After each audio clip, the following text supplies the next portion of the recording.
120 seconds.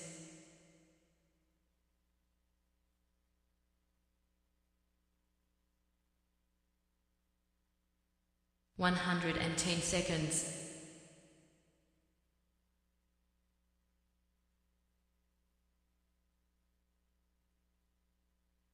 100 seconds.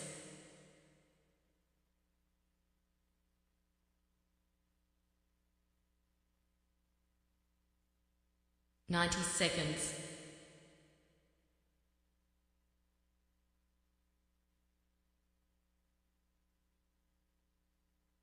80 seconds.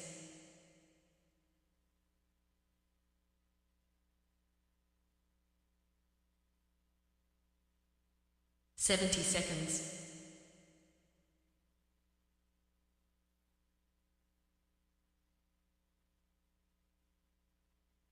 60 seconds.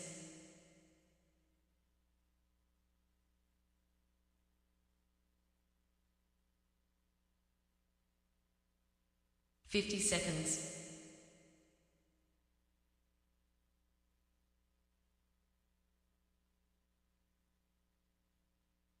40 seconds.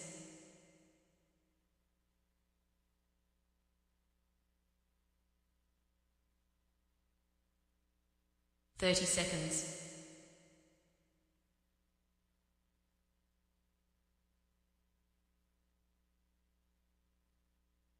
20 seconds.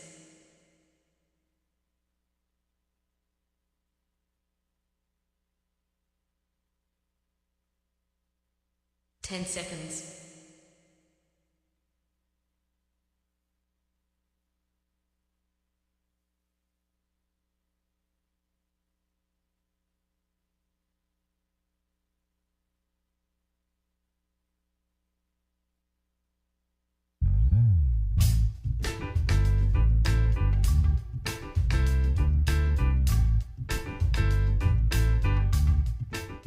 'My name's J.C. McCauley. I'm Naisha McCauley, and you're watching AccessTV.org.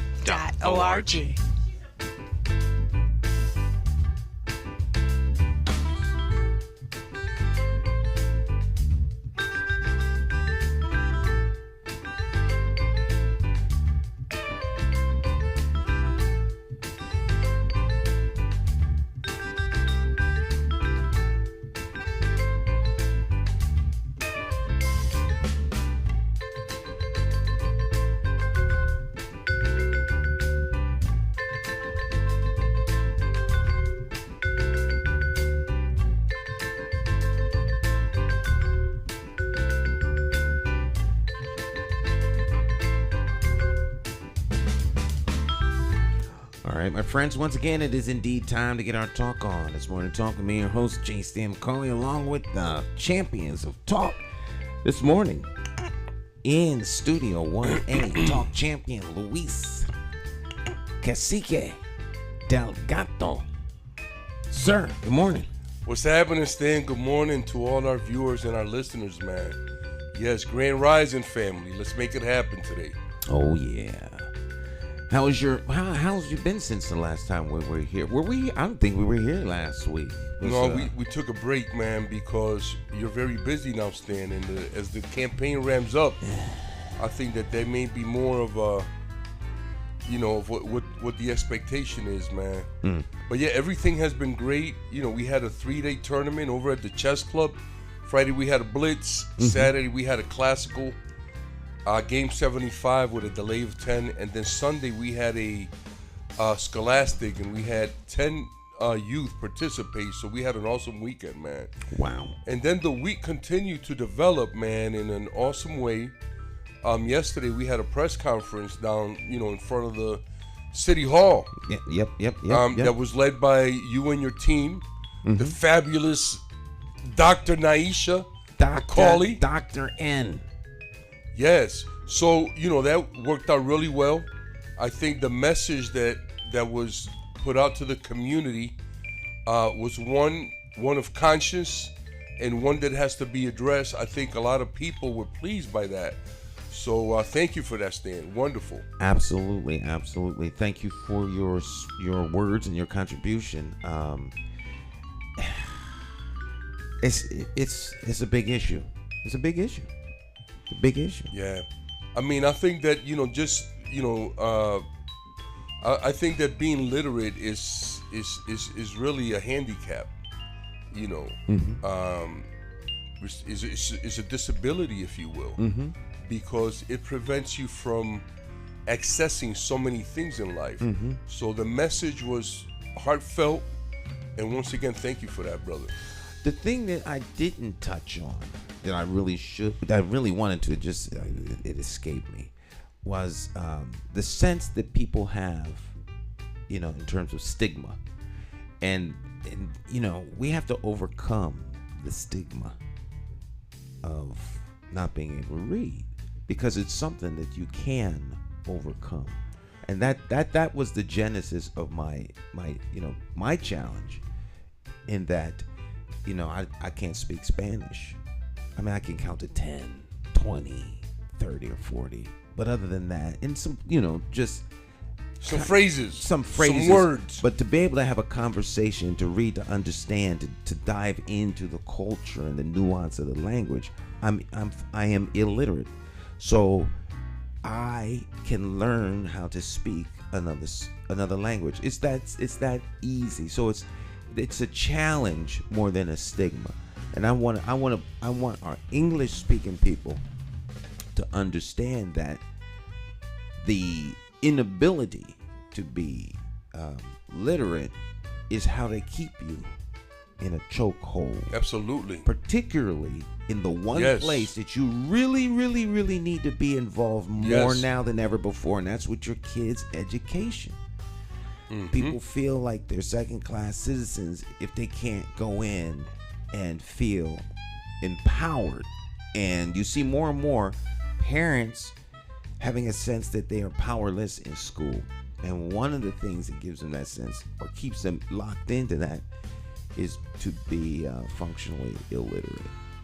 And staying right along with that, brother, is the fact that there's a strong sense of shame when you're illiterate, and it's not something that you go around proclaiming. You don't show up in a room full of people and there's a conversation going on, and all of a sudden you get up and say, well, listen, I'm illiterate. That's not how that works. So I agree that we have to erase and eradicate and erase that stigma, and make it, this thing has to be approached in what I will call a customer-friendly way, Stan, where people feel like they have easy access, and they really, understand that it's easy to learn. Absolutely. I think I said it before, but the United States is one of the few countries that's monolingual.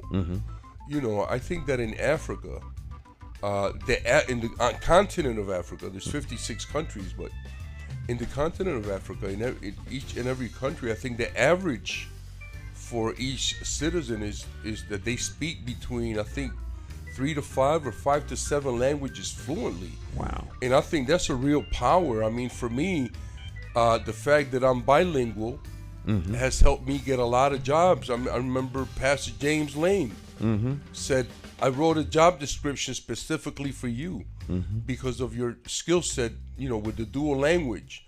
So it's helped me a lot, and I've always said to a lot of other people, practice your Spanish or practice whatever other language, because it's a source of power for you. Absolutely. And you think more broad. Yes. Because there's terms that express things in other languages in different ways that there are no English words for. And when we're on this topic, Stan, I would also submit that English is one of the very lowest vibrating languages.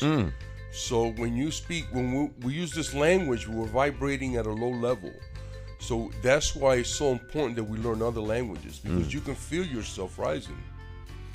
All right. Well, we're going to do our best. We're calling it the Dual Language Challenge, closing the literacy gap, part of our 6-point plan to realign Hartford's priorities. And it's a very, very important part. It's key. But we could talk about that later on, along with some other stuff. We have a special guest this morning. Yes, man. I'm so happy, Stan. I met this woman when I went into a place called Lori's African Hair Braiding on New Britain Avenue, and they have some incredible talent in there in terms of braiding. So I asked her to come on and share some stuff with her. So I'd like to introduce to all our listeners and viewers Lori Decker. Good morning, Lori. Good morning. Welcome to the show, sister. How are you? Thank you. Thank you. I'm so pleased to be here. N- nice. And Lori, so tell us a little bit about about yourself. Okay. Thank you. Thank you. You're welcome. My original name is Laurence, but I call it a short for Lori. So my name is Lori Dika, and I'm enjoying that name. I am a hairdresser. I went to hairdressing school. I have a license. And as you guys were saying, education is a key. So even I own my hair salon for years now, since 99. I went back to school and got my bachelor degree in social work. So I'm also a social worker. Beautiful.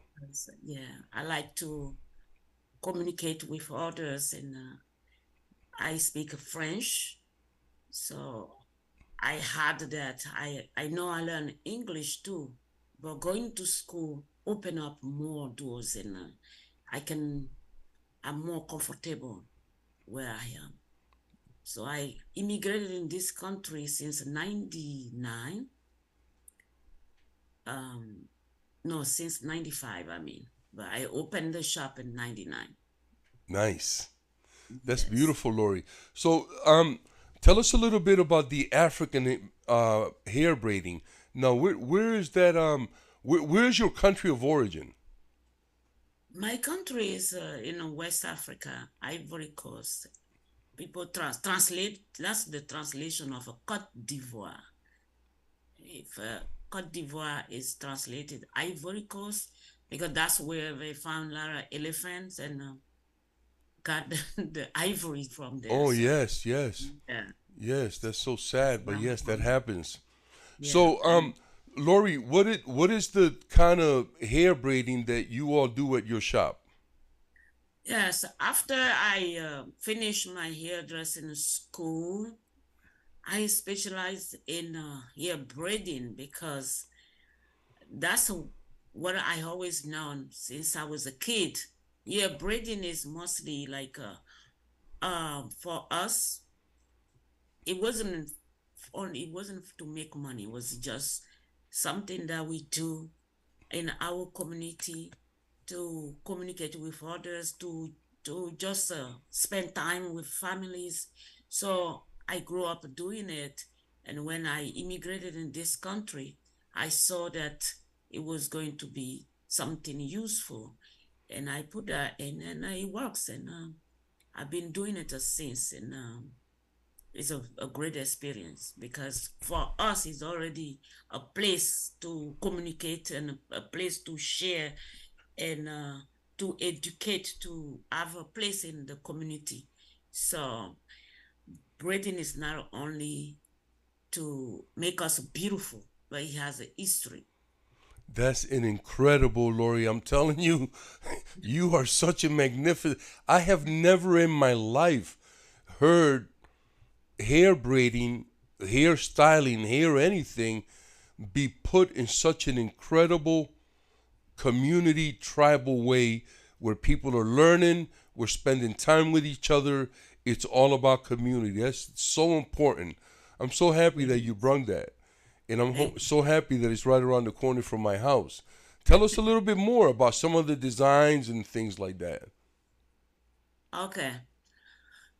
First, when I immigrated in this country as a French-speaking immigrant, it was tough.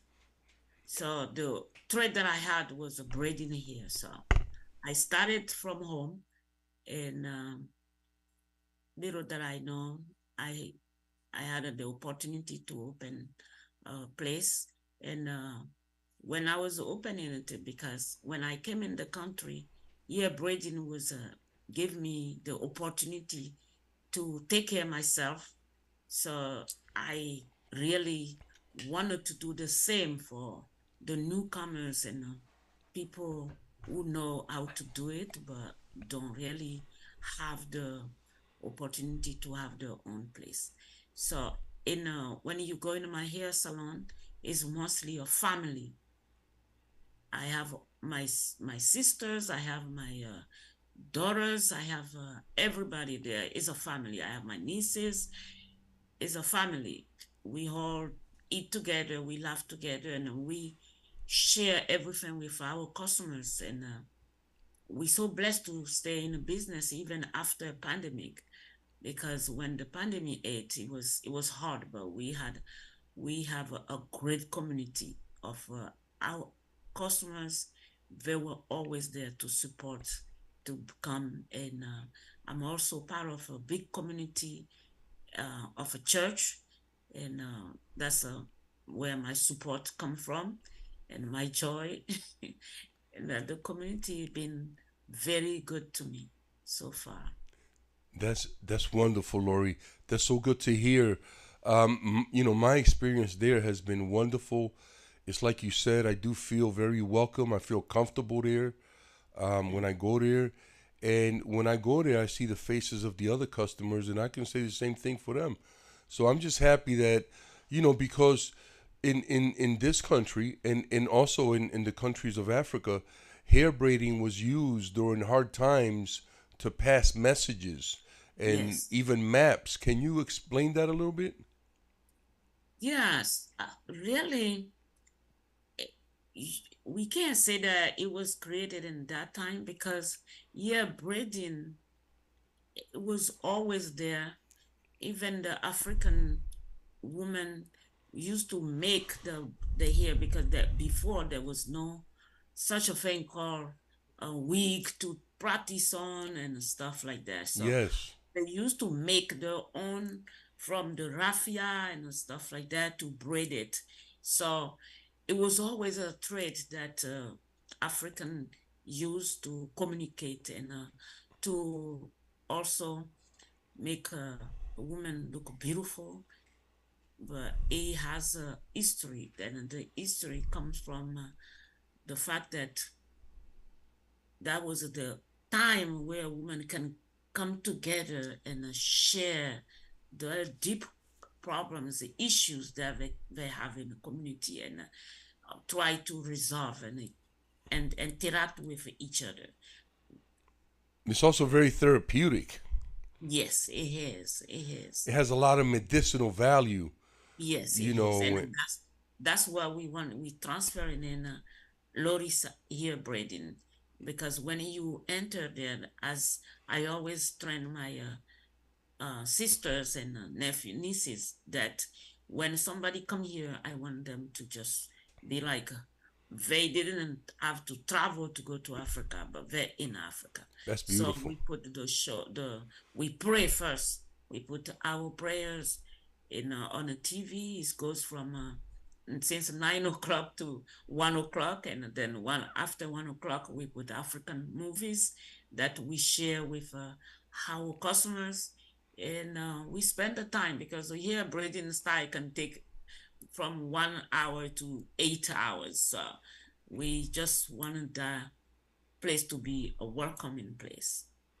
Absolutely. Thank you so much for everything that you do. Um, Stan? I'm just listening as always. It's when baffling. It's baffling. when we have guests, Yeah. because it's fascinating to hear the culture. And I was writing some notes down, because we have, quote unquote, the taste of Hartford. Yes. They changed it around. It's called Hartford Taste or something like that now. But when Mayor Carrie Saxon Perry was here, she started the Yes. Taste of Hartford. But Hartford's so much more than the food. Let's really taste the cultures that are here in Hartford. because it's an international city. How many did you say And yesterday? 71? There's like 76 different languages and cultures within Hartford. But as Lori is talking about experiencing Africa when you go into her shop. Yes. There's the culture, there's the music, there's the customs, and you can learn so much about the richness of the diversity that is this city. You know, you listen to some people and you would think that no one else lived here. You know, there's a lot of good stuff going on. There's a whole lot of good stuff going on in the city. And so there has to be a way to celebrate that. And to me, the best way to celebrate the richness is for people to just go out and visit, experience, get to know your neighbors, talk to one another. Absolutely. And so I'm so glad she's joining us. I'm glad you're joining us this morning. Thank you. It's my pleasure. Now, Stan, what about you talk about the Taste of Hartford? Mm-hmm. Would there be a spot for a business like Lori to set up and, you know, display the kind of work that they do? The way it's currently set up now, yes, because everyone that's set up at the Taste of Hartford is not just a food. Restaurant. Yeah, there's all kinds of Vendors. things. But to me, you know, the Taste of Hartford can be the Taste of Hartford. What we need to have is a Hartford International Day. Yes, where we do a whole, like, you know, just be beyond food, but you know. Just the cultural exchange that's happening here, day that where a whole cultural exchange week, never mind day, where you do a deep dive in learning about each other, who we are as people around the city. Stan, before I forget, I want to make sure that you invite Lori to the Juneteenth celebration next year. Absolutely. So make sure you put that down on your notes. They have a great business. Lori, what's the address for your business? 875 New Britain Avenue, Hartford, Connecticut. And there is one thing that I didn't mention. I'm also the president of African Women in Connecticut. So we are over 50 women. So wow, that's wonderful, Lori. That's wonderful. Would you like to talk a little bit about the kind of work that y'all do? Or the kind of things that y'all talk about when y'all get together? Yes, what we do, because we are so far from our culture, and we want to keep our culture. That's beautiful. Just let it go.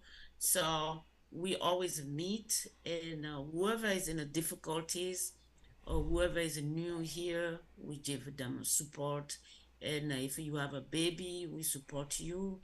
And that was one of my motivation to pursue my education, because I wanted to be more resourceful and help in my African communities. And when we get together, we share those resources. Like whoever needs something that we know about, we can let them know. But I'm really trying to let us know, like expose our culture to Connecticut a little more. I know they know about Africa, but not much, because I seen a parade from a Spanish parade. They have a parade, Jamaican parade, and we don't have a parade in the community. We don't even have a place where people can say, okay, let me go to this place to meet Africans and something like that. So those are the projects that we're working on. So this is a great. That's why I feel like this is God has His hand on this. When you told me to come to this show, when you invited me, it was like it was something that God already had planned, because we really want to be exposed and show what we do, because some of us or they can sew clothes like the one I'm wearing right now. Somebody sewed that for me. So it's a lot of things that we can present to Hartford and I completely agree, Lori. I'm so happy that you came on. I told the story on the show. I said to my wife when I first started working with Stan, I said, baby, I got to the store and get a couple shirts for the show. I got a bunch of T-shirts with, some phrases on them. I don't know. So we walked into J.C. Penney in the mall, Lori, and I didn't walk 10 feet in. I looked around, I looked around like this, and I immediately realized that there was nothing that was in there made for us as black and brown people. So I reached out to a sister named Sister Nana in East Hartford who Stan knew about, and I was able to get some things from her.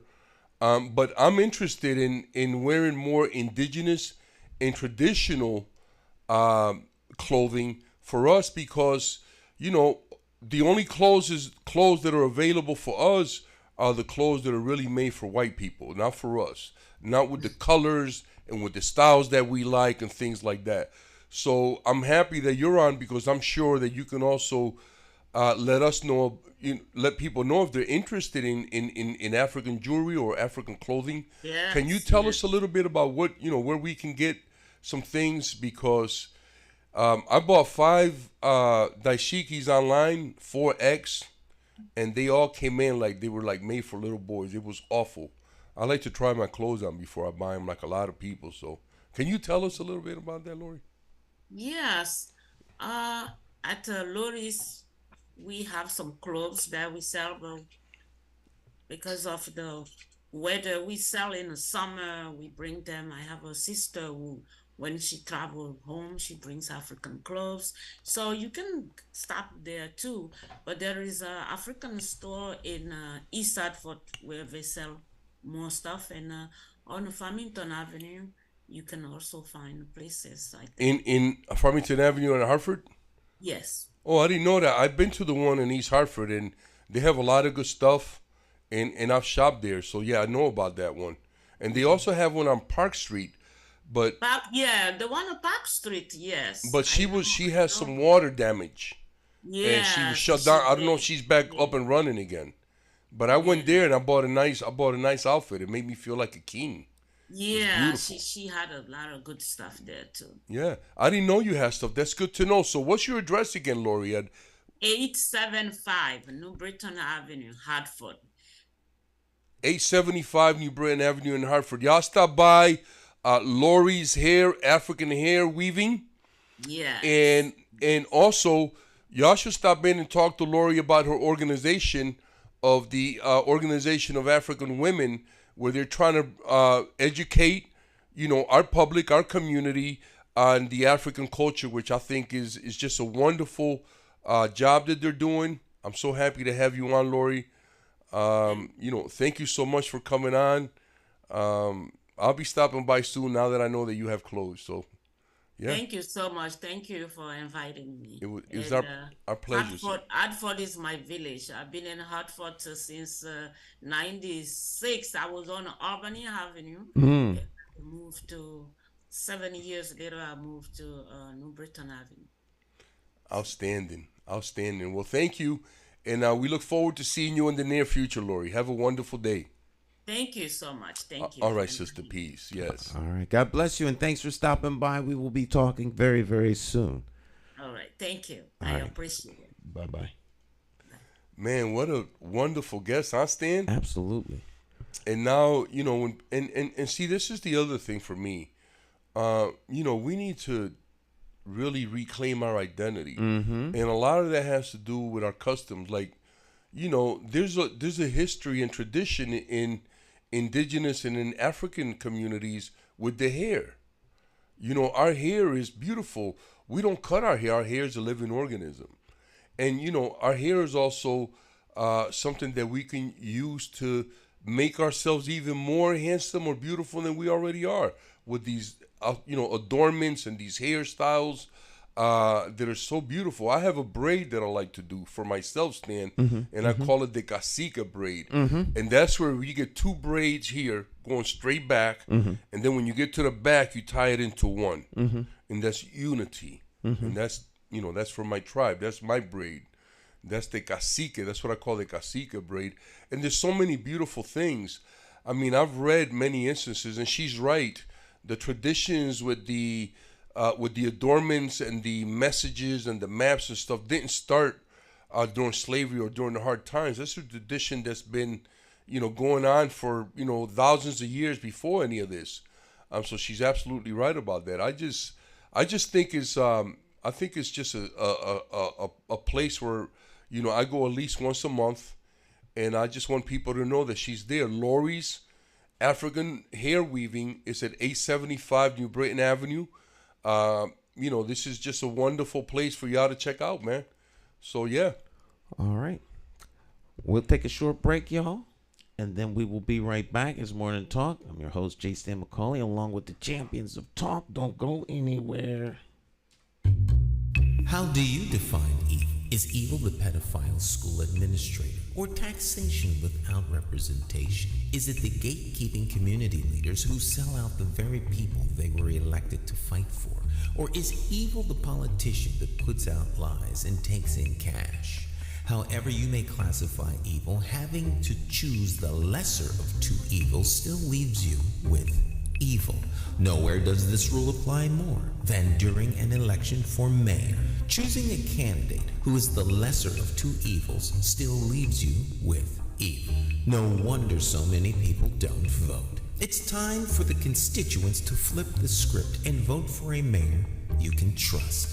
My name is Jason McCauley. I am an independent thinker, and I approve this message. I'm asking you for your vote on Tuesday, September the 12th, 2023, in the Democratic Party primary election for mayor for the city of Hartford. I, like you, am an independent thinker. So let's sit down and talk about my path to victory and why my 5-point plan for Hartford will work. Stop listening to the uninformed evil interests that tell you I can't win. For more information, visit McCauleyformayor.com. Have the courage to vote your conscience. Vote for the name you trust and know. Vote McCauley for mayor.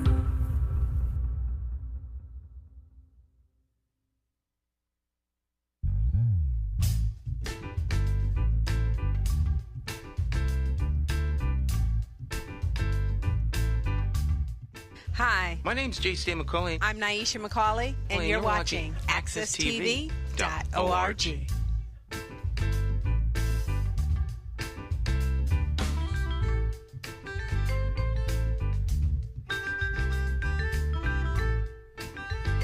Stan, what an incredible commercial, man. You like Every that? time you play that commercial, I get motivated. It's called the lesser of two evils. So, Stan, I want you to share with us the trickery and the tomfoolery that the mayor put on the union. How did those union people? What did they tell you, Stan? Oh, the union folk. Yeah, let our viewers in on this. Well, let me see. Now I have to become somewhat of a politician. No, just tell it like it is. All right. I'm not sure if their intent of it was for them to for me to publicly disseminate what they were talking about. Then we don't have to do it. Right. But I will say this: they expressed great disappointment, discontent in the current administration as it relates to how they. So here's how these cushy guys work in Hartford, Stan. All right, let's move on. We're still on the same topic. Yep. This is how these cushy guys work on. So Luke Bronin is leaving because he knows he's not welcome anymore. And he did an awful job in Hartford, right? He still hasn't fired Authority, who's leaving. They're leaving. They're going to run together. And then we have all this other stuff. The unions are mad at them because they're not working. They slid them out of the process. That's true. And I just want to show the audience, right? These are the people right here. See, I want you to zoom in on this. These are the people right here. These are the cushy guys that supported Bronin. They supported Bronin, right? And this is what happens. Look, this is Sean Wooden right here, right? And this brother's now like the treasurer or something, right? Because that's what happens. When crooks support crooks, they get paid. And then in the middle is Doug McCrory. who has told me himself that he doesn't know why he supported him. And then we got Eric Coleman, who still thinks he lives in Hartford because he's senile. Nobody's told him he lives in Bloomfield. I'm sorry, Stan, but I got to do it because these people don't respect us. You understand? The stuff that they do is disrespectful. They disrespect the community. You know what I'm saying? And then they got the damn nerve to show up at your house and ask you to vote for them. You know what I'm saying? When they haven't done nothing. You know what I mean? And we got to stop that. You cannot support people based on race. You have to support people based on what they are talking about, what their issues that they want to fight for. We have to stop that nonsense of voting for the Democrats or the Republicans. If a Republican has a good plan that's going to help the community and it's not going to hurt the environment, then we should be voting for that person. If Democrats have a terrible plan, we should vote them out. It doesn't matter who it is. If a person has good plans that's going to help the community, we should support that person regardless of the party. We got to stop that party politics then. And these people that I just pointed out, let me point them out one more time. These people right here, right? These people right here make a living. They're cushy. They do good because they support the party. And so we have to start looking for people that support issues that affect our community. If they affect them or in a bad way, then we have to sit down and figure out a way to fix that with these elected officials. And if they impact the community in a positive way, then we need to look for ways that we can build upon that. And I'm getting to the point by saying that in Stan McCauley, who is not a company guy, these are all company people. Stan McCauley is not a company guy. And I want people to take a serious look at him as a candidate. I can't force anybody to vote for anyone, but we got to get away from party politics. They're terrible. And while I'm at it, one more thing. These brothers right here, and I'm going to use the word brother loosely because they haven't been behaving like brothers, right, are the ones that keep white supremacy and racism alive by supporting party politics. So in this upcoming election, folks, we have to do a much better job. We have to be much more judicious, okay, in how we vote. Well, I think that's pretty straightforward and to the point. And I'm first and foremost a free speech absolutist. I like that. I'm a free speech. I believe people should say exactly what they think and what's on their mind. So, and I'm not attacking anybody. You're not. I don't. I'm just stating facts. I appreciate that. I appreciate that. And while I'm at it, somebody needs to tell John Fonfera, the same way that Eric lives in Bloomfield, that he lives in Weathersfield. These cats are old, and then they start thinking about stuff that happened like 40 years ago. Eric might have lived in Hartford 40 years ago, and John might have lived in Hartford, but not now. And see, here's the thing. If there's anybody that thinks that I'm playing around or just being, whatever, I want people to call in, write in the comments the last time, before they started running for mayor, because now they probably, they trying to make the rounds, right? Before that, when was the last time you all seen Eric Coleman in a North End bar, in a South End bar, mixing it up with people, with John Fonfera the same way? Come on, y'all, let's call it in. If that phone ain't ringing off the hook, it's because it didn't happen, Stan. You know what I'm saying? It hasn't happened. You know what I mean? So we have to look at that. You know what I mean?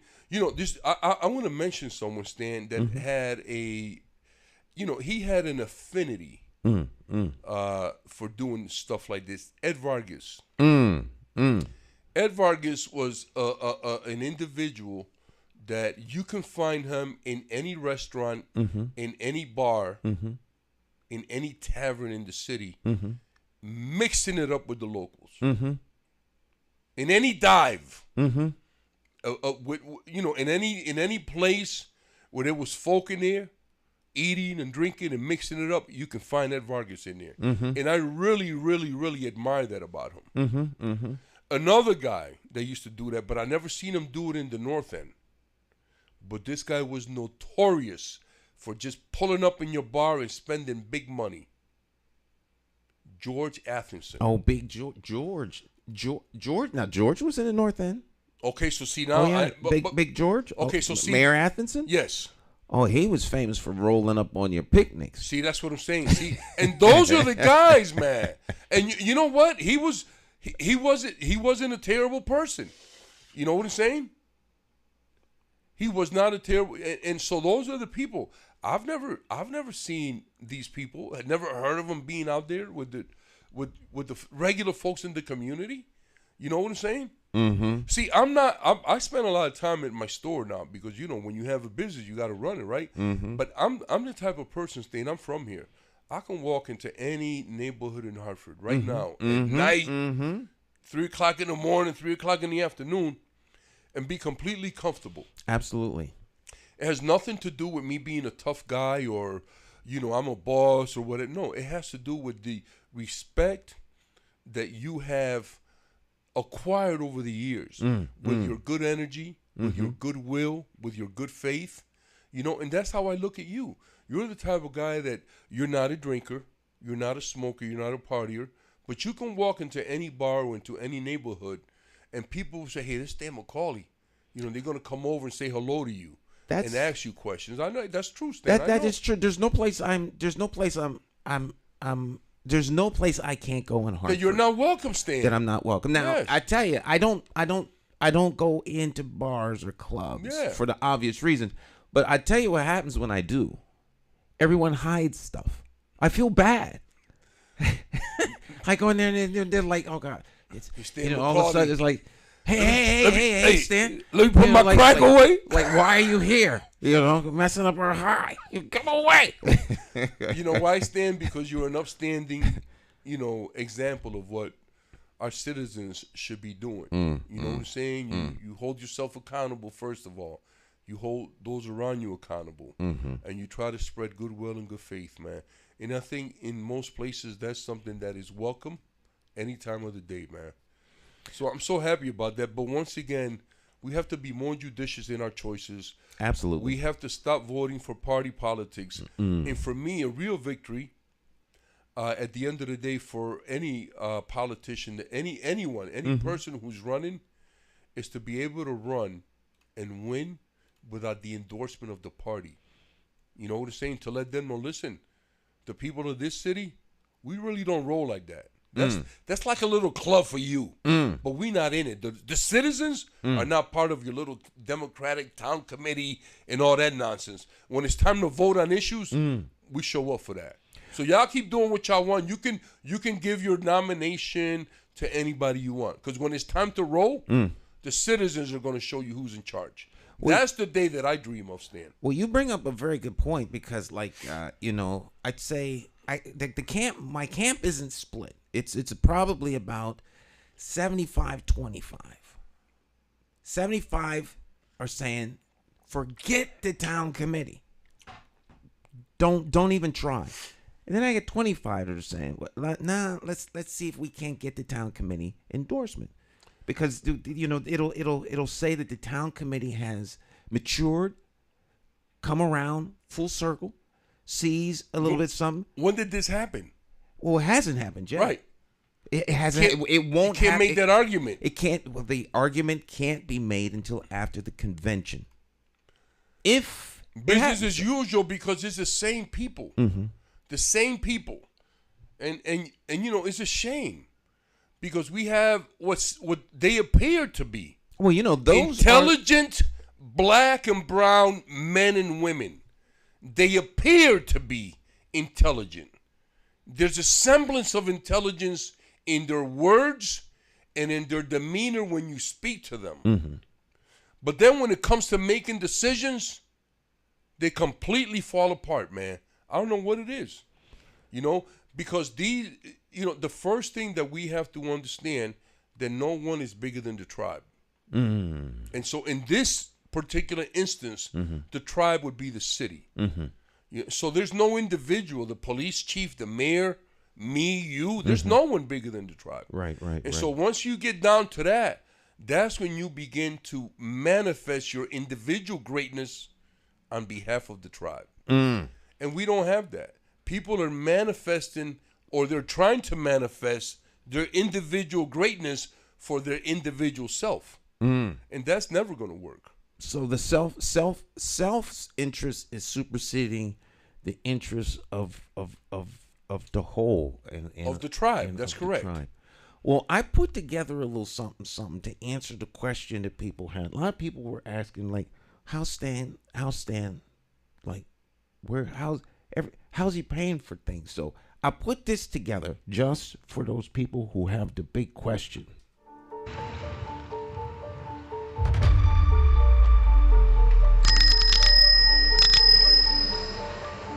Oh yeah, we're back. I'm riding around the city on the official campaign vehicle, keeping it real, of course, bringing you the latest update, answering the biting question: where's Stan getting all his money? Last I heard, you can spend all the personal money you want on a campaign. So that's what we're doing. All right. If you think outside the box, if you really care about the people of Hartford, you find ways to be responsible and frugal with the money that you have. You see, we have really good people on our team. Our team members really, really love Hartford. They love what they do, and they're very good at it. So when you have the right team, you use the money that you have responsibly. Now, I've always made it a point to make the point that it doesn't take a lot of money to run an effective campaign. It takes innovation, it takes thinking, it takes creativity. And I think that's what you're seeing in the campaign that we have launched. And we're just getting started. Trust me when I tell you, we're just getting started right now. Okay? So you need lots of money if you're going to buy people. People are expensive. You have to buy them. You have to buy their integrity, and all of these things cost money. But with the original campaign vehicle, we were out and about, meeting and greeting people, talking to folks, letting them know about our 6-point plan, which you can check out at McCauleyformayor.com. All right, McCauleyformayor.com. Read about our path to impact. If you have questions, feel free to give me a call on my personal cell phone number, 860-944-9797. You can sit down, have a coffee. We can talk about why the incompetence that has been the hallmark of this city for the last several years, time has come, and how a new visionary leadership with the right people can bring Hartford to where it needs to be. All right? Requires your vote, though. And you gotta have some courage. Have the courage to vote your conscience. Vote J. Stan McCauley.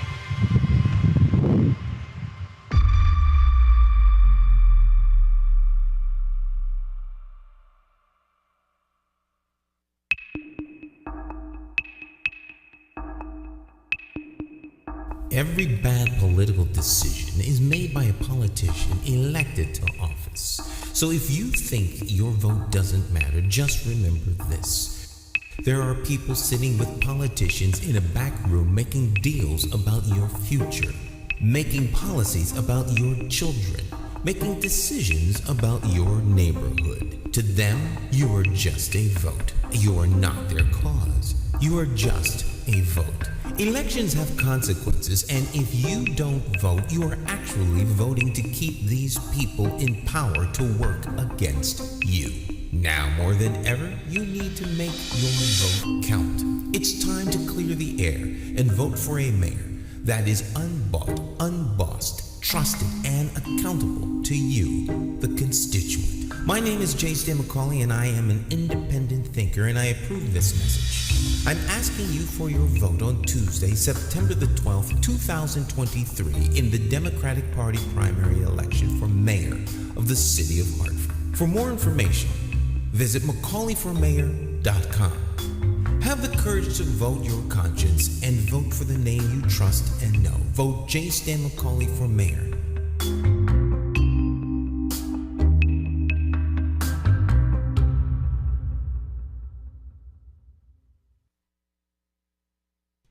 Stan, that was incredible, man.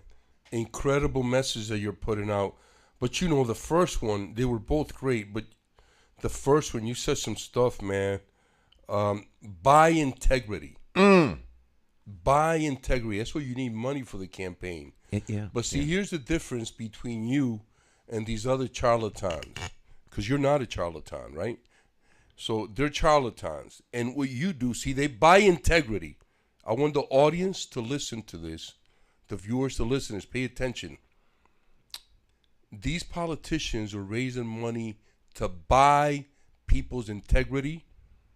You know, the heads of departments at the city level, whatever, right? Stan McCauley, the people's candidate for mayor, goes around the city sharing integrity for free. Do you all see the difference? Politicians are out there trying to buy our integrity, and Stan McCauley is going around sharing integrity, showing people what integrity looks like. So think about that, folks, when you make your decision. The huge difference between these charlatans that are company guys, they work for the Democratic or the Republican Party, versus somebody that you know, a person that's in your neighborhood, someone who's been in your community for as long as you can remember. Let's make the right choice, man. And let's try to get out of that matrix that they have us in, folks. How about that? All right, well, while we're on a roll, we'll do one more. Yes, one more. We'll do this. No one else has this. Nobody. No one. Only seen here. Well, only seen here. I was wondering if there would be a breach of integrity if I got like the different clubs to play the official campaign song. Hey, Hartford, Connecticut, I'm talking to you. We got to get out and vote. Vote for Stan McCauley. It's our time. We got to rise up and take it back. Vote for Stan McCauley. Vote for Stan. You gotta vote for Stan McCauley. Vote for Stan. Vote for Stan. Oh yeah. It's more than politics than just what your social covers. And it ain't somewhere written down in bold letters. Don't just take my word for it, do your research. Think of your future, look at your bigger picture. Shooting tie, clean up, unity for the righteous. Plotting on action, hands-on access. With a light source vision, door-to-door knocking. Guerrilla style marketing, brainstorm as a collective. Real neighborhood suggestions. Only we know what it is, where we living. To make real life decisions. Move on facts, make it manifest back. You gotta vote for Stan McCauley. Vote for Stan. Vote for Stan. Vote for Stan. Oh yeah. Look at your city. Stop. Take a look around. Is opportunity flow into your house? Are you working? Wait, can you save some money? And is your neighborhood safe? Or is it a homicide every night?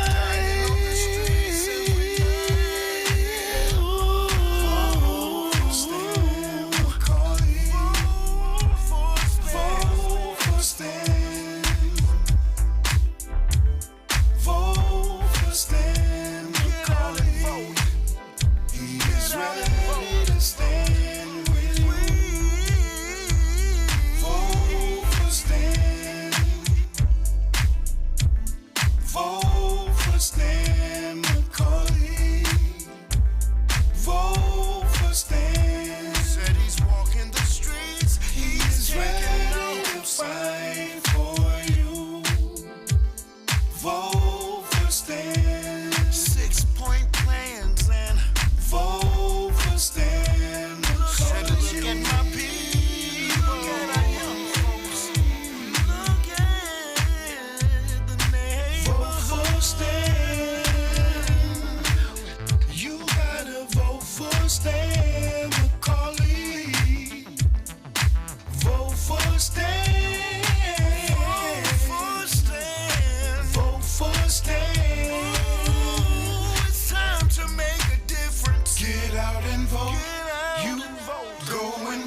We can change it, yeah.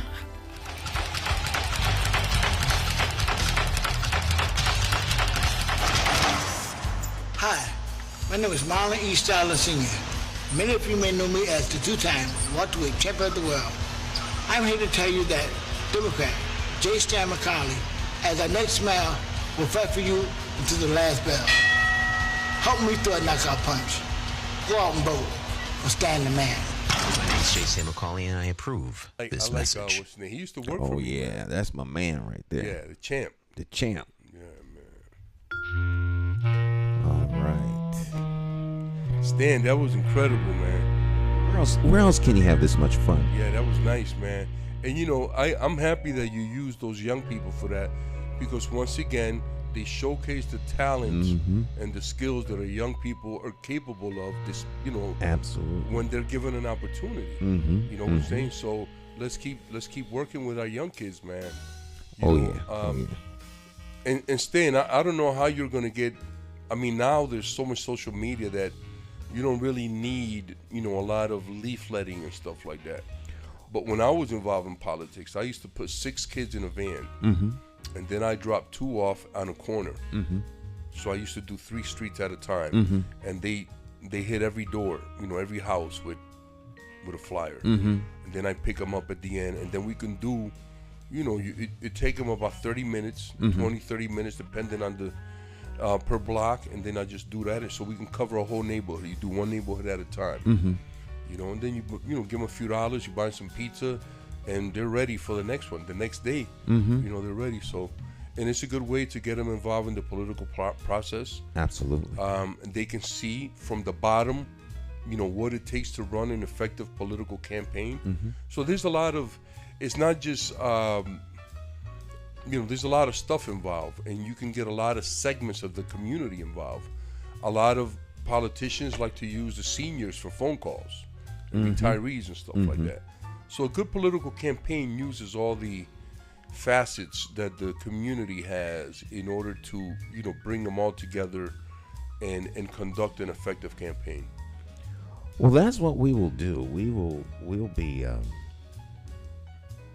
And you know, I think, brother, and not for nothing, but now that you have all this jazz stuff going on, I think that would be another time for you to, you know, maybe have some young kids passing your literature out. And like I said, you know, give them $20, $30 a piece, let them work for a couple hours, and then they're going to take off and do what they do. They usually spend it on food, man. Absolutely. You know, so, yeah. Yeah, the Monday Night Jazz is coming. Greater Harvard Festival of Jazz is this weekend. Starts Thursday. Man. So you got a lot. Tomorrow. You got an opportunity, you know, to get your name out there, man, and garner some support. And not just from the Hartford citizens, but, you know, hopefully people from the surrounding communities, or even at the national level, will see your message, man, and support it in some kind of way, either through sharing your information and your message and sending you money, you know what I'm saying, so you can continue to do the good work that you're doing, brother. It's always good to get people. It's always good when people send you money, because it shows that they are indeed buying in. I think the most powerful statement is when people believe because they've done the research or they've heard, and they voluntarily separate from their dollars. Yeah, absolutely. As opposed to the old, you know, browbeating them, hard, you know, almost like church. You know, deacon, I need you to lock the door because it's time for our offering.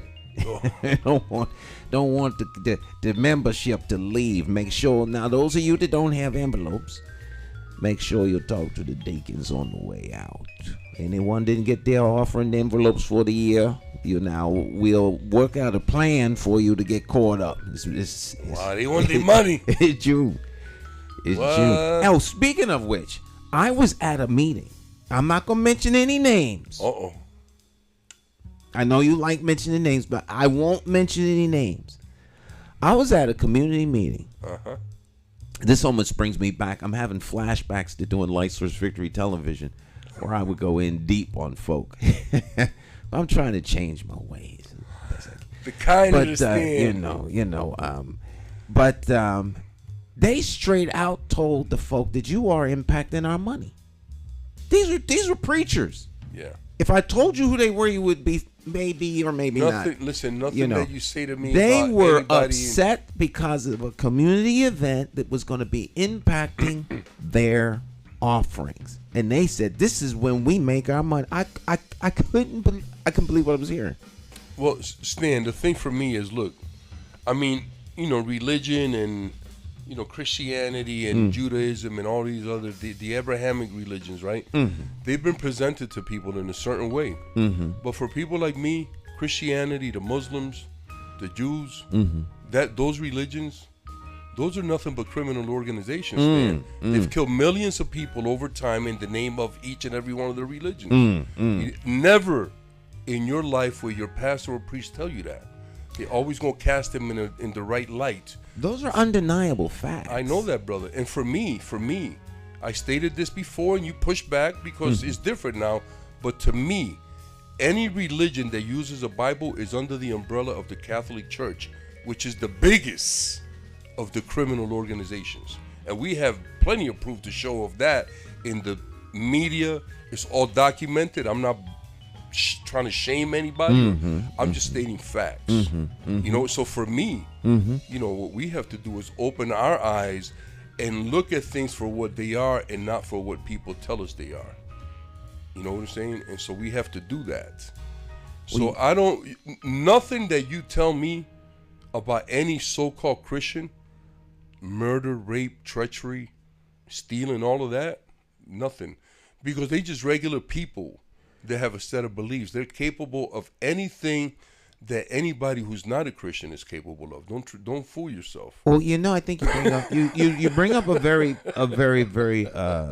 an important point and a valuable point, and that's that they're people. And I think that's what people forget. People forget that everything involves any kind of organization involves people, and so it's up to other people to hold people accountable. And if you don't hold people accountable, they're going to go rogue. Yeah. They're going to go off course. Well, I asked this question before, Stan. But if we understand that religion as it is morally wrong, as it is now, and we use that as the measuring stick for law, morals, and ethics in society, what are we talking about? Well, take a look at the court right now, which everybody holds up in such high esteem. It's just another branch of government, and everything right now. All the wheels seem to be coming off the train. Because all this is wrong. That's why we keep talking about the Great Awakening. We're awake. All the things that we're talking about right now have been going on all along. Nothing's new. We're just beginning to awake to it. You understand? And so these systems are falling apart. And our challenge, brother, is to build systems that are completely the opposite of what we have, which is, one group or individuals prosper and profit from these systems. We need to build systems where the community is the one that is thriving. We're all thriving. You know what I'm saying? And there were things in place already throughout history. There were systems that were taken over by these kind of evil systems, for lack of a better term, that were eradicated, that we have to look at and then come up with things.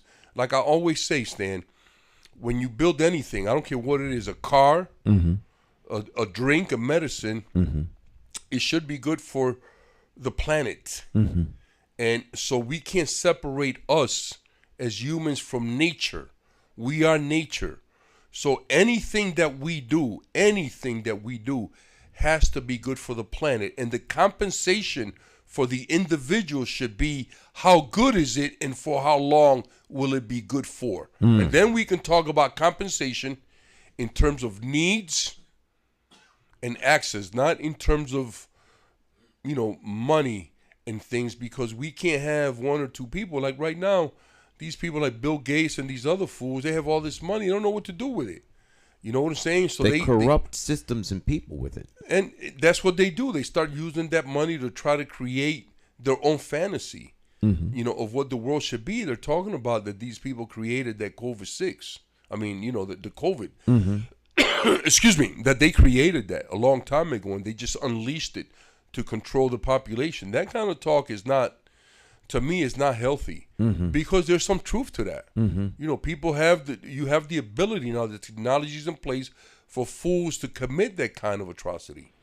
So we have to, you know, we have to be careful, man. It is, you know, we're at a very challenging place. And so, it's just a good chess game, brother. We just have to sit back and make the right moves. Don't rush. When the right time comes, like right now, I think is the right time for you to run for mayor. You ran twice before. You were disappointed. You said, I don't know. I don't want to run again. No. Yeah. Now is the right time. I was absolutely not going to run because, of course, the incumbent was there. But once the incumbent made the announcement, it became very difficult. Then I have friends like Cacique and Marcus and several other people, and they was putting the real pressure on me.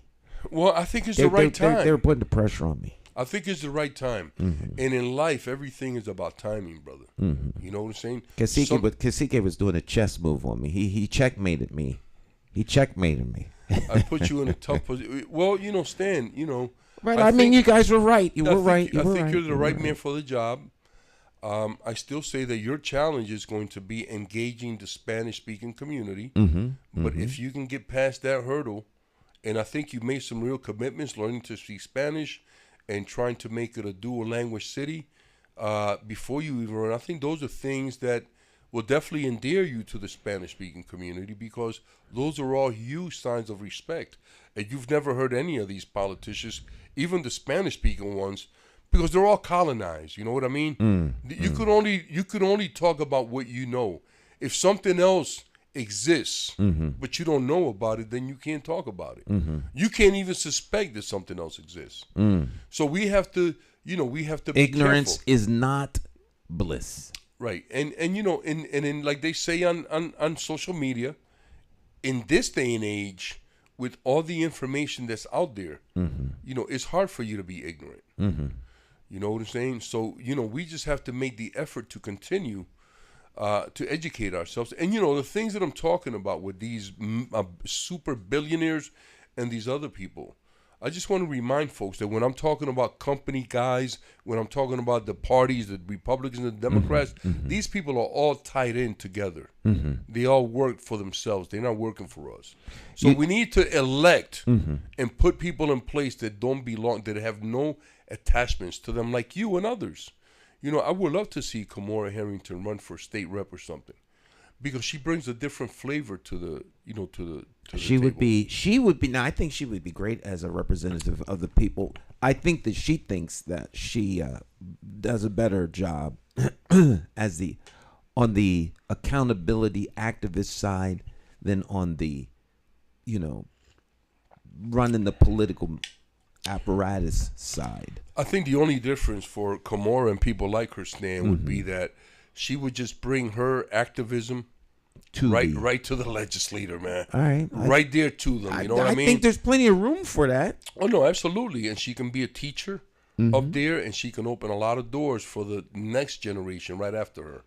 You know, so I'm just saying, that's how I look at people like her and you. You can, not only can you get there, but when you're there, you have the ability to continue to open doors for others, brother. And that's why I think so highly of you as running for mayor, because you're not a man that's ashamed or afraid to help people, especially when you know that they might do a better job than you, because you only care about the end product. You don't care about who gets the credit, as long as it's a good product. Yeah. You don't have that type of at jealousy some point, people pettiness in you. That's yeah. Now, at some point, people have to. I've been known to be shady.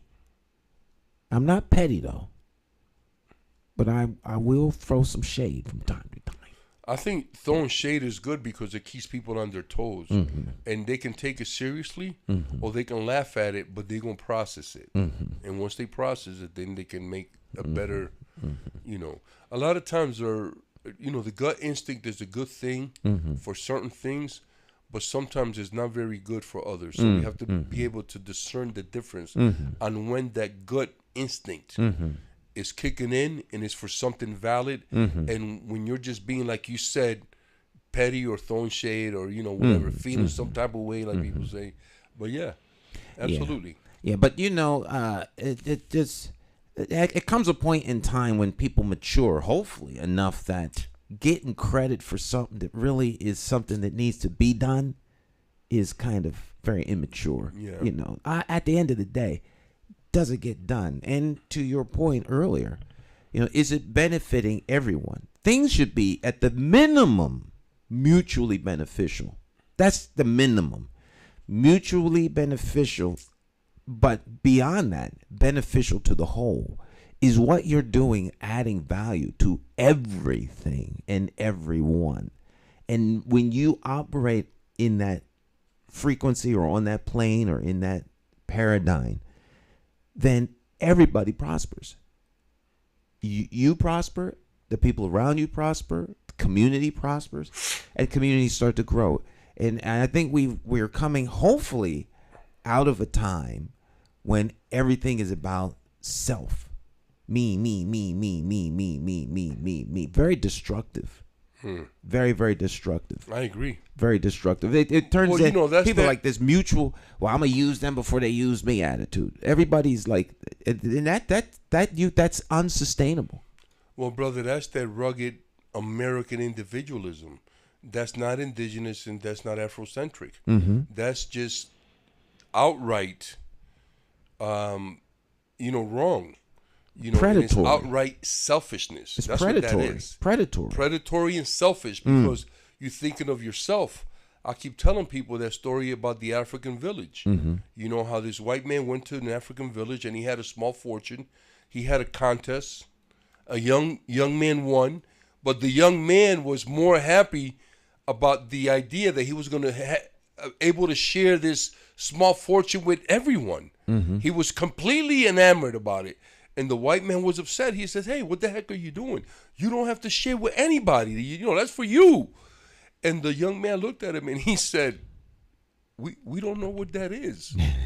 We don't have that capacity to understand what it is to have everything for you. And then that's not our way. And now this thing with the LGBTQ is happening in Africa because they're trying to force Africans in their countries who ban that type of thing. They're trying to force them to accept that. And it's funny because, you can't go to somebody's country and tell them what they have to accept. But, America is known for that. You mentioned that. I was watching one of the African heads of state being grilled by some white reporter, right? Yeah, European reporter, and she says, well, Obama had some very challenging words, and he said he was very disappointed, and so he finally spoke up. He says, we here in Africa have been very disappointed with him for a long time. We don't say anything. We've been disappointed with the United States for a long time, but we don't say anything because it's your country. Maybe that's how y'all want to live. Yeah. He went in deep. Yeah. And shut her right down. Yeah. Now, it's very interesting. People come to your country, tell you your customs are wrong, your ways are wrong. Whatever it is that you're doing that's been working for millennium is wrong, and you need to adjust. And it's just the arrogance of other groups that just come. Europeans, you can say it. And just impose their will on folks. Well, Stan, we just have to, really look at stuff. I mean, I love it when, when Christians and Westerners call African religions witchcraft and double worshiping, but then you turn around and you have Christians worshiping a person they've never seen, they have no idea about, and they pray to him and they have rituals and all kinds of stuff, but that's not witchcraft. That's just what they do.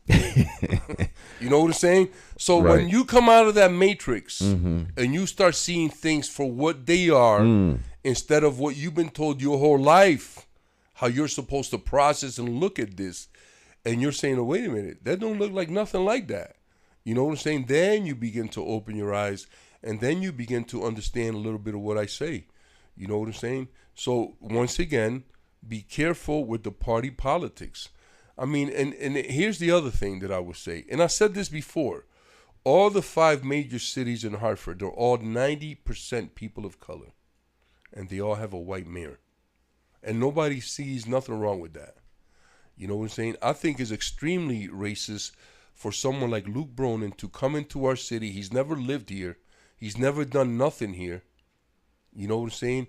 And he wants to be mayor. I said that from the beginning. I said that to Luke to his face. And I've said that to other politicians.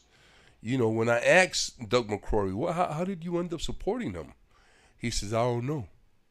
You know what I'm saying? But we know because you belong to the party. All these other people that are out there. We have to get away from that. We have to start establishing our own stuff. You know what I'm saying? And I'm not talking about a takeover. I'm not talking about anarchy. I'm not talking about any of that.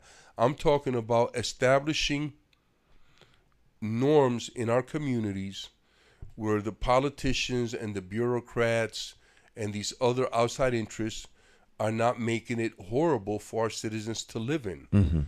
Why do we even pay parking? As a citizen of Hartford, why do I have to pay parking anywhere in the city? Why? I'm already paying taxes. Right.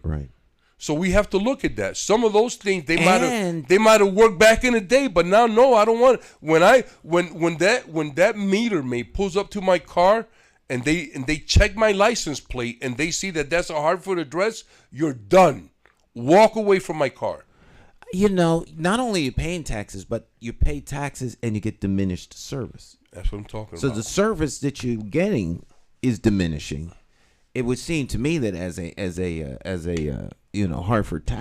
Hartford resident, the bare minimum would be no tax.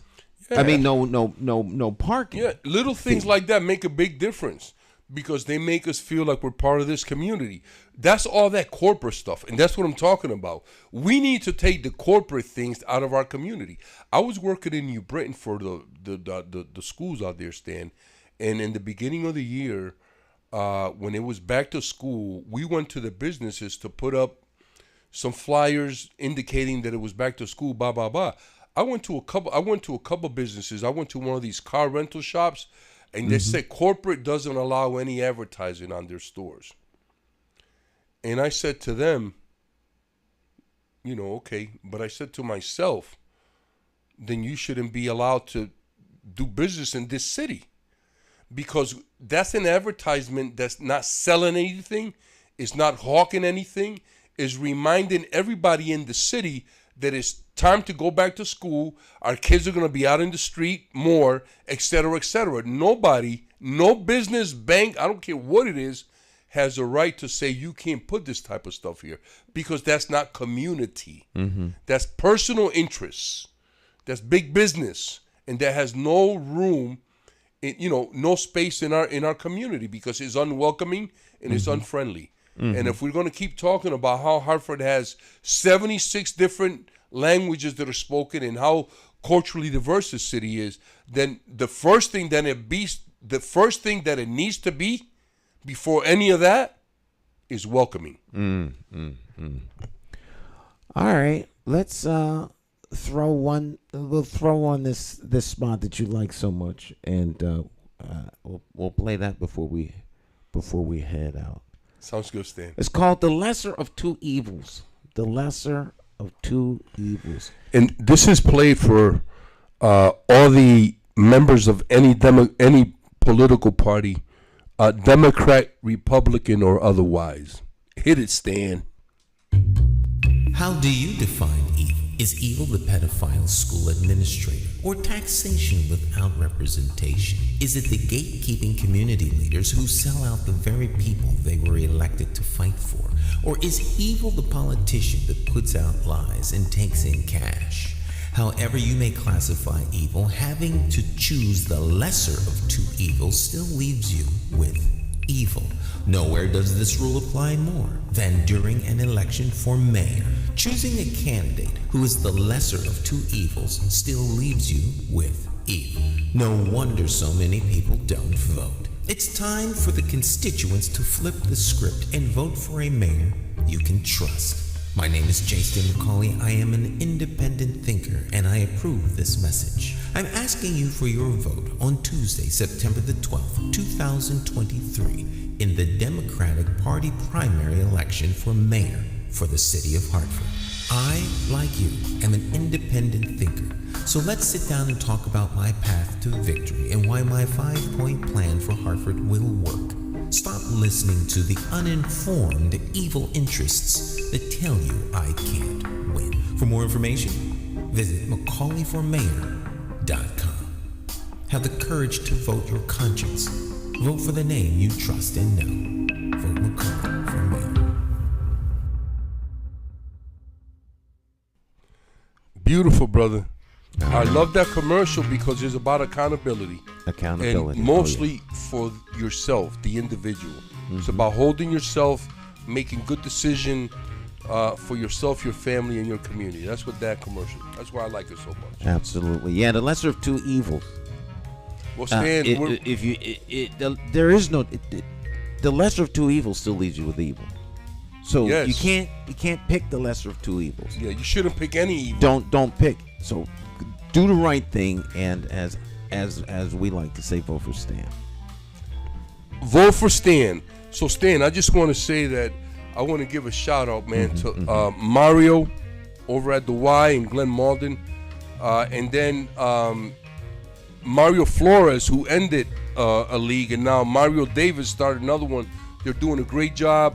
I would love for you to come down here and take a few shots of the guys and then put them on public access. They deserve it. These are our young men are displaying their talents down there in a very, very safe environment. Once again, shout out to Glenn Malden and the two Marios down at the Y for doing an outstanding job. Thank you, guys. Now the chess tournaments are on Fridays. No, I'll announce them as they come. And by the way, this Friday I'm having National Master Derek Meredith. He's gonna do a lecture, and then he's gonna do a simultaneous exhibition. And starting next Saturday at 4:00, we're gonna have National Master Gelfrey Torres do a class, and that's gonna be $10 per person from 4 to 5 p.m. So yeah, Taino Chess Club, 1020 Farmington Avenue in Berlin. We're doing a lot of great chess stuff, and great chess is being played there every day. Thank you to all who support me. All right, my friends, our time together has come to an end, as it does every time we're on the air. However, we will be back, do it all again on Friday, and Miss Cleo will be here. Then, of course, next Monday, Jonathan will be back, and then Wednesday, we'll be back once again to do it all over. So, y'all stay encouraged. Go out there and do what you have to do. Take care of your business. Handle your business. And remember that, the town committee are elected officials. They represent you. So get on the phone. Tell them to cast their vote for Stan. We'll see you all next time. Bye.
Special thanks to our guests and also music by Jay Hogarth.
Good morning. Thank you for joining us this morning. We are here to discuss a very important topic. I'm going to bring up a few speakers to address the issue of citywide adult literacy, a plan that you'll hear from mayoral candidate J. Stan McCauley talk more about this morning. But before Stan comes to the mic, we have some community voices that we are also going to hear from this morning. So I want to bring up Gwyneth Douglas to say a few words on the topic of adult literacy. Good morning, everyone. My name, this is such a glorious and historical day, and I am so honored to be a part of it. And I have a few words that I would like to say before our elect mayor, pre-elect mayor, J. Stan McCauley comes forth. And it's on the literacy program. What I'd like to talk about is I agree totally on the decline and the hardships, the troubles that our city, our nation capital, faces on a daily basis, especially to people who are come to this country, who are from other places, and do not understand the dialect, the language. There are language barriers. I am an educator. I'm an educator in the school system, retired, and I'm also an educator and also group homes and ministries.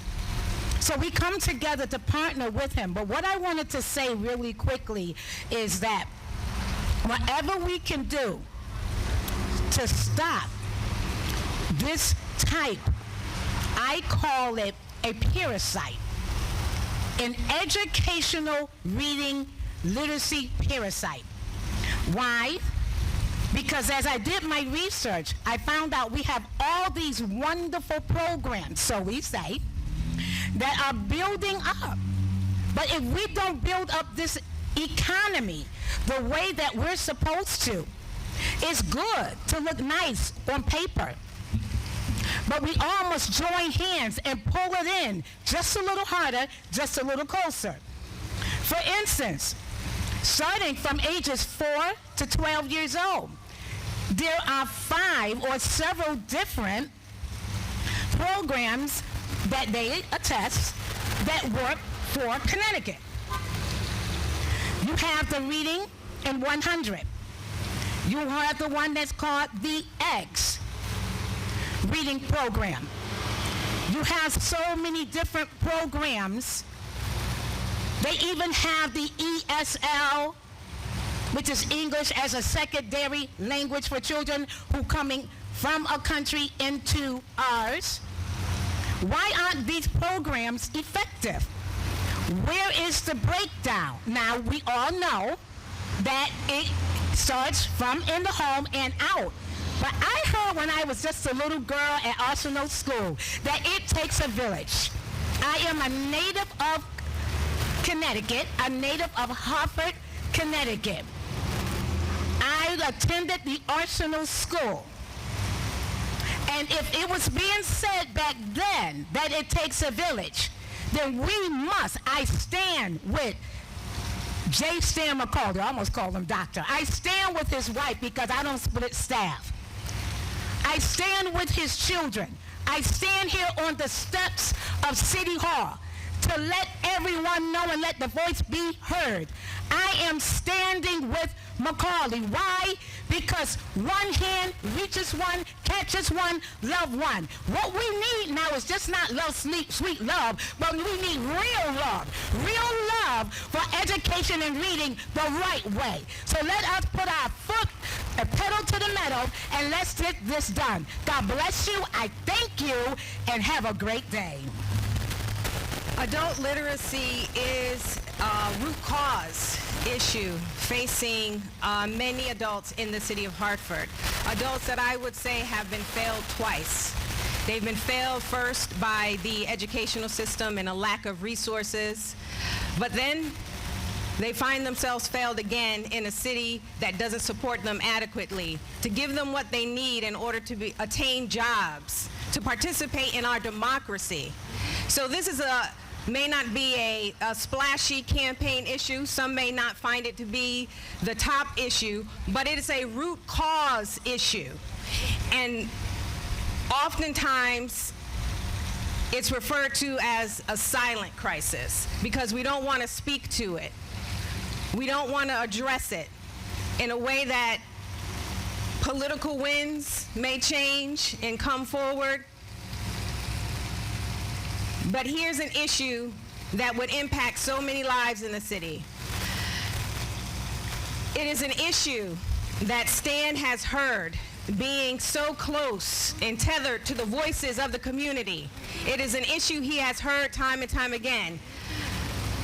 So, without further ado, I want to bring Stan forward to address his citywide adult literacy plan.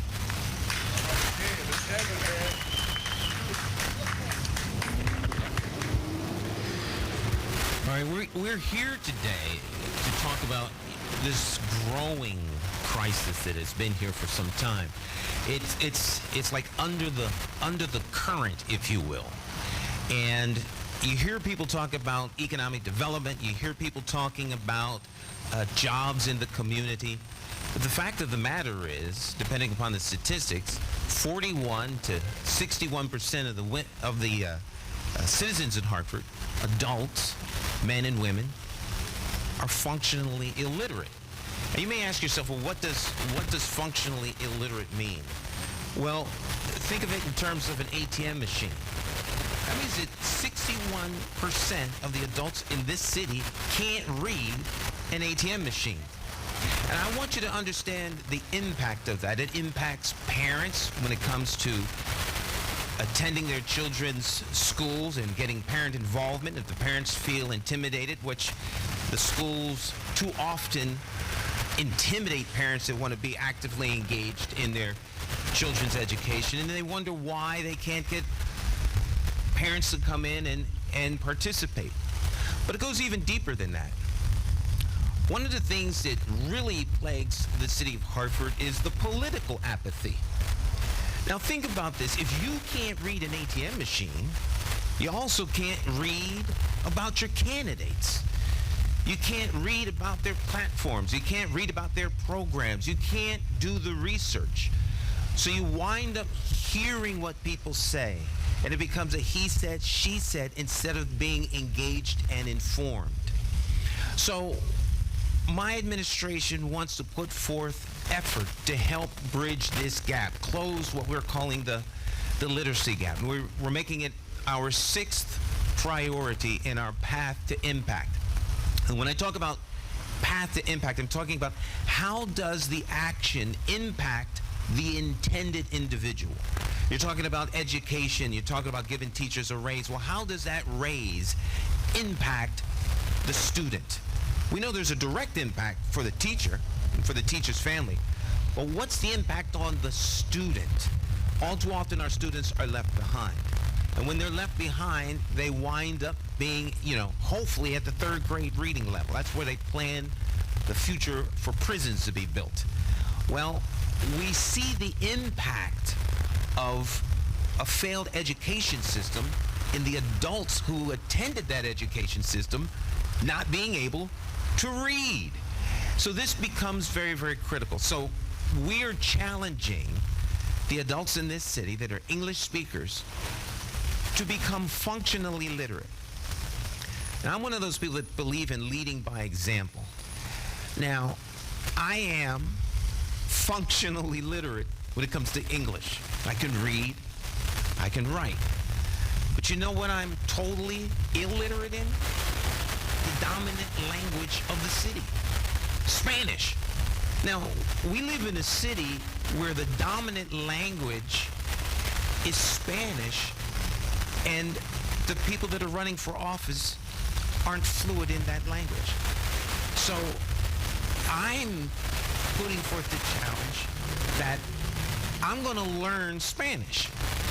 I'm going to become conversationally literate in Spanish. I'm going to, in the next 4 years, learn how to speak the dominant language.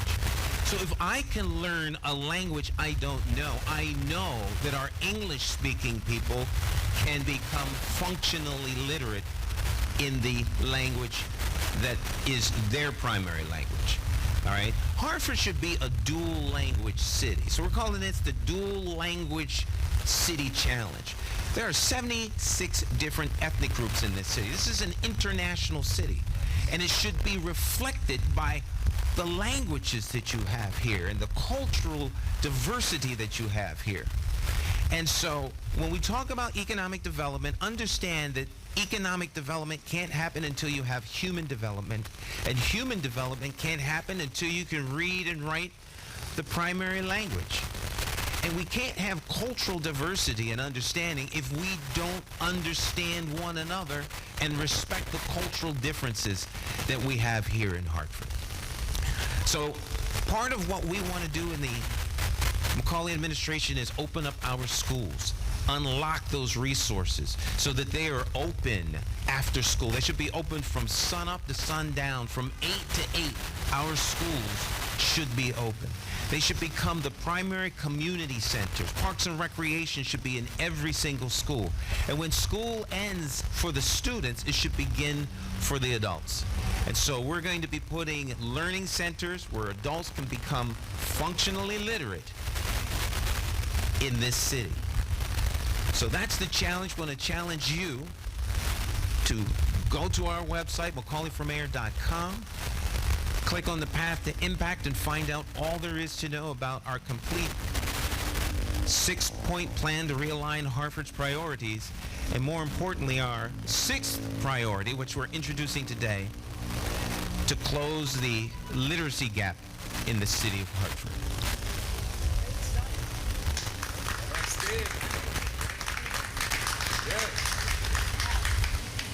We won't keep you long, but we do want to bring one other voice to you this morning.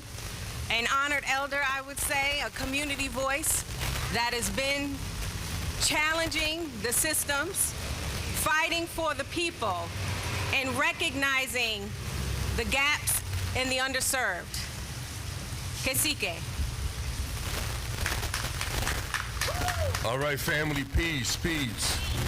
It's really good to be here today. I think it's, for me, it's a special day because what I would ask the people that are listening to us today is, when was the last time one of these politicians ever came to you with an issue with conscience? You can't recall that because they don't. So I'm happy that Stan has taken on this humongous task to bring, people right where they need to be, because as I understand it, the system a lot of times keeps us in that survival mode. And when you're in the surviving mode, you can't move to the next level, which is the thriving mode. When you're surviving, you can't thrive. So I think that Stan and Gwen said a lot of important things today. And one of the things that I would say is that if you can't read your children's report card. You can't help them with their homework. You can't read information about your health. So the reason that I asked that question in the beginning is because this is an issue that is plaguing our community, and you haven't heard anyone, including the superintendent, talk about literacy and what they're doing to bring it up, not just for our kids to bring them where they're supposed to be at, but for the adults in this city. So Stan, once again, brother, you hit the nail on the head.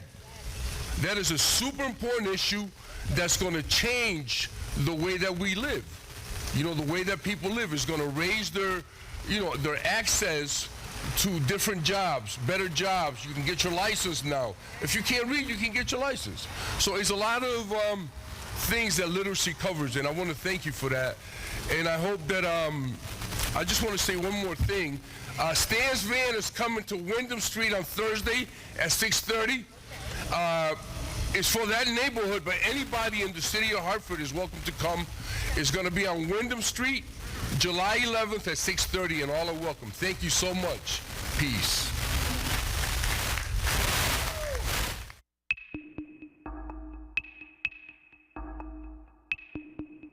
Every bad political decision is made by a politician elected to office. So if you think your vote doesn't matter, just remember this.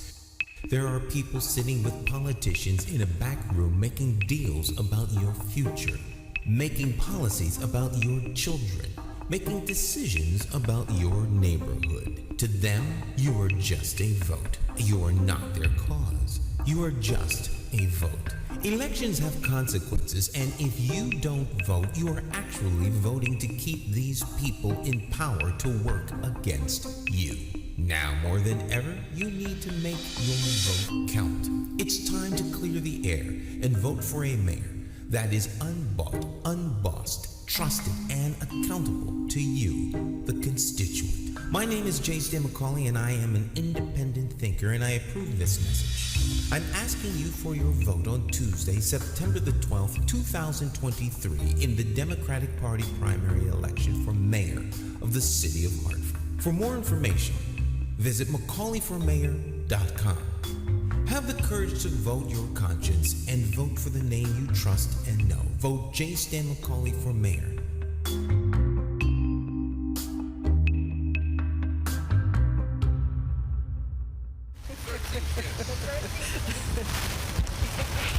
All right, so Wyndham Street, July the 13th. The mobile campaign office will be at Wyndham Street. 12 Wyndham Street. And also, if you're not doing anything, you want to join us for our virtual town hall. That'll be this Friday at 6 o'clock. There it is. This Friday at 6 o'clock. It's a virtual town hall. You can check out our website for more information. Thank you very much for joining us.